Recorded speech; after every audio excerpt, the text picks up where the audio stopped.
Hello बच्चों, कैसे हैं आप सभी। आई होप आप सभी अच्छे होंगे। तो आज का टॉपिक है data handling. Introduction, terms related to data, organization of data, representation of data. Now introduction. In today's world, we come across through various kinds of information such as polling results, temperature of cities, population of different states or countries, salaries of different employees, imports and exports of different countries and so on. A collection of information in the form of numerical figures and facts is called data. तो data क्या है? जो भी हमारे पास collection of information है numerical form में, right. Now next is terms related to data.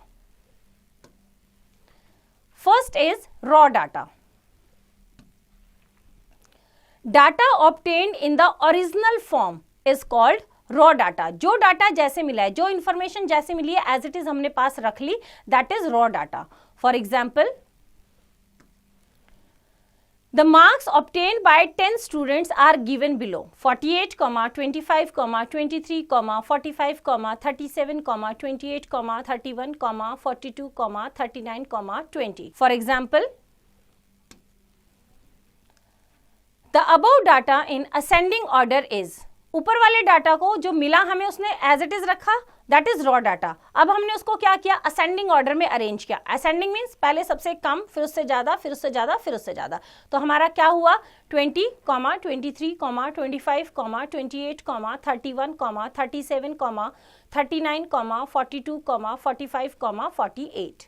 That is arranging of numerical values. Now next is range. The difference between the highest and the lowest observations of the given data is called a range. For example, in the above data, the highest marks are 48 and the lowest marks are 20. Range is equal to highest observation minus lowest observation. तो ये हमारा क्या है? Formula है range का। तो highest marks कितने थे? 48 माइनस लोवेस्ट कितने थे? 20। तो इनका जो डिफरेंस है that is 28. This is called range. Now next is frequency. The number of times an observation occurs in the given data is called the frequency of the observation. For example, in the above data, frequency of each observation is 1 as they occur only once. Means observation जितनी बार आया है, एक single observation, ठीक है, उसको number of times जितनी बार आया that is the frequency. ऊपर वाले ऑब्जर्वेशन में क्या है? सभी 1 टाइम है, तो उनकी फ्रीक्वेंसी क्या है? 1. Note that each numerical figure in a data is called an observation. क्या बोलते हैं उसको हम? Observation. Now next is organization of data. When the numerical values or data is collected for a large group, it becomes difficult to write the entire data. Thus, to make the work simpler, we need to tabulate the data in the form of frequency distribution table. It helps in drawing meaningful conclusions. The process of arranging the data in an organized manner in the form of table is called tabulation. Now next is frequency distribution table. To prepare frequency distribution table, we take each observation from the data one at a time and mark a stroke 1 called tally mark. इसको क्या बोला गया है यहाँ पे? जैसे एक observation है तो ऐसे मार्क कर देंगे, this is called tally mark. In the next column opposite to the particular value of observation. For convenience, we write tally marks in bunches of 5. The fifth one crossing the 4 diagonally, like this. हम क्या करते हैं? tally mark को ऐसे लिखते हैं, 1 है तो 1, 2 है तो 2, 3, 4 और फिफ्थ के लिए उसको diagonally क्रॉस कर देते हैं. That means 5 observations. The number of tally marks opposite to a particular value of observation is its frequency.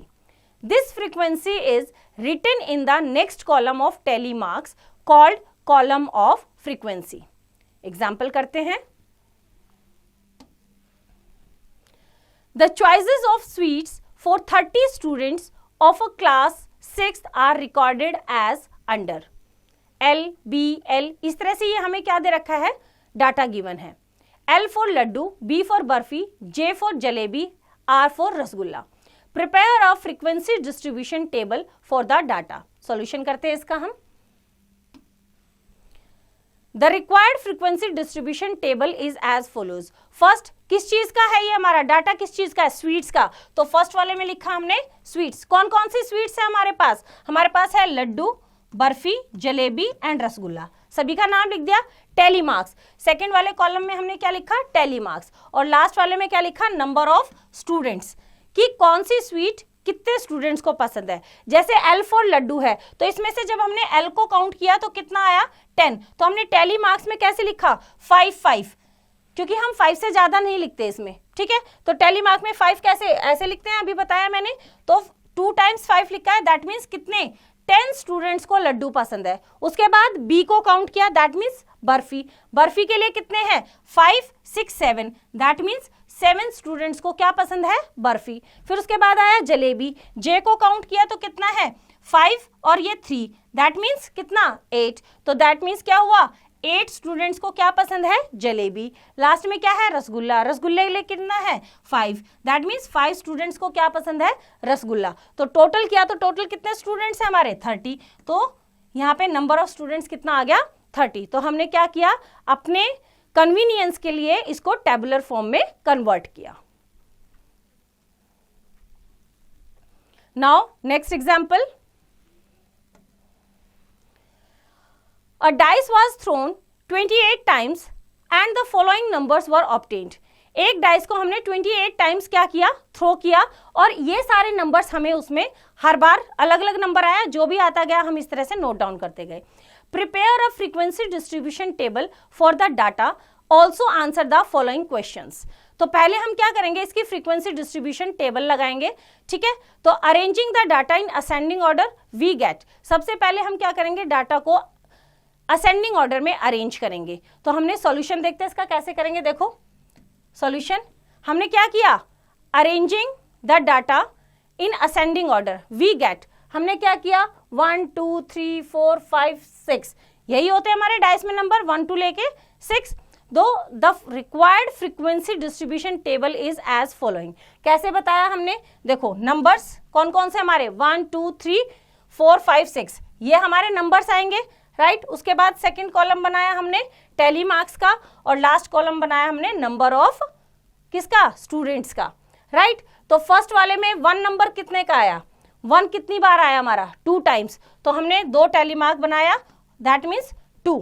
उसके बाद हमारा 2 कितनी बार आया, काउंट किया तो हमने देखा 7 टाइम्स, तो 7 का टैली मार्क बनाया और यहाँ पे क्या लिखा, 7. राइट, उसके बाद 3 का हमने काउंट किया तो कितना है, 5, दैट मीन्स 5 का टैली मार्क बनाया और नंबर ऑफ स्टूडेंट्स में क्या लिखा, 5. उसके बाद 4 कितना है, 5 टाइम्स, यहाँ पे भी 5, 5 कितने टाइम्स है, 5 टाइम्स, तो यहाँ पे भी 5, 6 कितने टाइम्स है, 4 टाइम्स, तो यहाँ पे भी 5, और कितने हुए, 28. तो फर्स्ट क्वेश्चन क्या है, देखो इसका A part, which number is appeared the maximum number of times. सबसे ज्यादा फ्रीक्वेंसी किसकी है, देखो 2 की, कितनी है, 7. तो हमारा क्या है, आंसर क्या है इसका, ए पार्ट का आंसर क्या है, number 2 is appeared the maximum number of times. Now B part, which number are appeared an equal number of times. कौन से numbers equal number of times आए हैं, तो कौन सी फ्रीक्वेंसीज हमारी इक्वल है, 5 वाली. किस किस की, 3, 4 और 5, सबकी फ्रीक्वेंसी क्या है, 5, 5, 5. राइट, तो बी का आंसर क्या है हमारा, numbers appeared an equal number of times are 3, 4 and 5. C part देखेंगे इसका क्या है, which number is appeared the minimum number of times. सबसे कम टाइम कौन सा आया हमारा, 1. कितने टाइम्स, ओनली 2 टाइम्स. तो सी का आंसर क्या है, number 1 is appeared the minimum number of times. Now try these. Fill in the blanks. First, each numerical figure in a data is called, क्या होता है, ऑब्जर्वेशन. क्या होता है, ऑब्जर्वेशन, राइट। सेकंड क्या है, arranging the numerical values in ascending और descending order is called array. Third क्या है, the difference between the highest and the lowest observation of the data is called range. तो इस तरह से ये सारे क्वेश्चंस के आंसर आप खुद ट्राई करेंगे। तो बच्चों एक्सरसाइज भी आप खुद ट्राई करेंगे। Now next topic is representation of data. Numerical data can be represented in different forms so that one can figure out the answer at a glance. There are many ways to represent the data, but here we will learn about pictograph. Now, pictograph. The representation of data through pictures is called a pictograph. जब हम pictures के through data को represent करते हैं तो वो हमारा क्या होता है, pictograph. Now, interpreting a pictograph. Let us learn how to interpret a given pictograph by the following example. Example से देखते हैं इसको हम. The following pictograph shows different types of trees planted in a park. Look at the pictograph and answer the following questions. तो देखो table में क्या given है, name of the trees, number of trees, और एक जो ट्री का picture है वो कितने ट्रीज को रिप्रेजेंट कर रहा है, 8 ट्रीज को। दैट मीन्स अगर एक ट्री बना है उसका मतलब क्या है कि उतने 8 ट्रीज हैं, ठीक है। तो नीम के देखो कितने बने हैं, 1 2 3 4, तो 4 ट्रीज बने हैं, 4 8 जा कितने हो गए, 32 ट्रीज। दैट मीन्स इसका क्या रहेगा, 32 ट्रीज रहेगा। कोकोनट के कितने हैं, 1 2 3 4 5, दैट मीन्स 8 5 जा 40 ट्रीज। तो कोकोनट के कितने हैं, 40 ट्रीज हैं। तो इस तरह से हमने डाटा को क्या किया, पिक्चर के थ्रू रिप्रेजेंट किया। नाउ नेक्स्ट क्या है, नेक्स्ट ट्री कौन सा है, बैंयन ट्री। बैंयन ट्री कितने हैं, 1 2 3, 3 का मतलब 8 3 जा 24। नेक्स्ट क्या है, मैंगो ट्री। मैंगो कितने हैं, 1 2 3 4 5, 5 तो कंप्लीट है और एक हाफ है, तो 5 8 जा 40 और 8 का हाफ कितना होगा, 4। तो कितने हुए, इन ये कितने हैं हमारे, 1 2 3 4 5, 5 8 जा 40 और हाफ है, तो हाफ का मतलब 8 का आधा कितना, 4।